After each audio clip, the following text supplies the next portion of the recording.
রুমা গুহ ঠাকুরতা। তাঁর পরিচয় কেবল কিশোর পত্নী নয়, তিনি ছিলেন দক্ষ নাচের শিল্পী, গায়িকা এবং সর্বোপরি অভিনেত্রী। তবুও রুমা গুহ ঠাকুরতা যে কিশোর কুমারের প্রাক্তন স্ত্রী, এই পরিচয় বারবার চর্চায় থেকেছে। তাঁদের বিয়ে ভাঙার পর কিশোর কুমার যেমন পুনরায় বিয়ে করেছিলেন, তেমনি রুমা গুহ ঠাকুরতাও দ্বিতীয়বার বিয়ে করে ছেলে মেয়ে নিয়ে সংসারী হয়েছিলেন। তবে কিশোর রুমার সম্পর্কে তিক্ততা আসেনি। দুই প্রাক্তনের মধ্যে সেতু নির্মাণ করেছিলেন তাঁদের পুত্র অমিত কুমার। 21শে নভেম্বর 1934-এ জন্ম রুমা ঘোষের। মা সতী ঘোষ ছিলেন ক্লাসিক্যাল গায়িকা। তাঁর কাছেই গানের তালিম নেন রুমা। এরপর আলমোড়াতে উদয় শঙ্কর একাডেমিতে ছোট্ট রুমাকে পাঠানো হয় নাচ শেখার জন্য। এছাড়া বোম্বের ফিল্ম ইন্ডাস্ট্রিতে শিশু অভিনেত্রী হয়ে কাজ করেছেন 1944-এর জোয়ার ভাটা ছবিতে, যে ছবি ছিল দিলীপ কুমারের প্রথম ছবি। পার্সোনাল অ্যাসিস্ট্যান্ট বাংলা ছবিতে ভানু বন্দ্যোপাধ্যায়ের বিপরীতে অভিনয় করে তুমুল জনপ্রিয়তা পান রুমা গুহ ঠাকুরতা। এরপর ক্ষণিকের অতিথি, গঙ্গা, অভিযান, পলাতক, সিঁদুরে মেঘ, অ্যান্টনি ফিরিঙ্গি, বালিকা বধূ, নির্জন সৈকতে, বাঘিনী, আরোগ্য নিকেতন ইত্যাদি বহু ছবিতে দাপিয়ে অভিনয় করেছেন। 80-র দশক থেকে বাংলা ছবিতে মায়ের ভূমিকায় জনপ্রিয় ছিলেন রুমা গুহ ঠাকুরতা।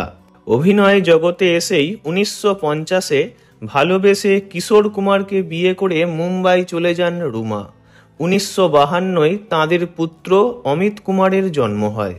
কিশোর কুমার চেয়েছিলেন স্ত্রী রুমা বাড়িতে থেকে ঘরকন্যা করবেন, ছেলেকে বড় করবেন, কিন্তু রুমা নিজের তিল তিল করে গড়ে তোলা কেরিয়ার ছাড়তে চাননি। কাজেই মাত্র 8 বছর টিকেছিল তাঁদের দাম্পত্য।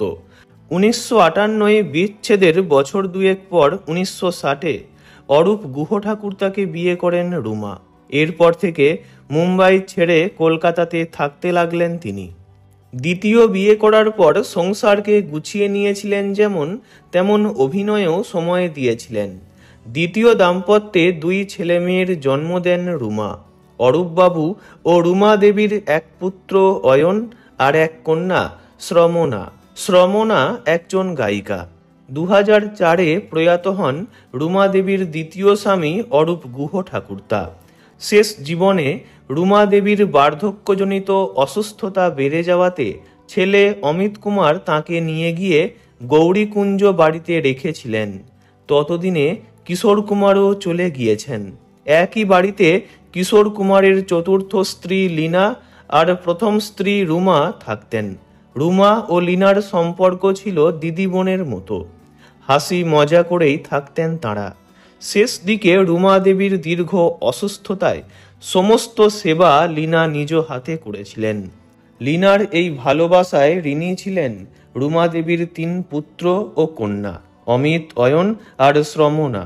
জীবনের অন্তিম পর্যায়ে আবারও কলকাতাতে নিজের ঘরে ফিরে এসেছিলেন তিনি।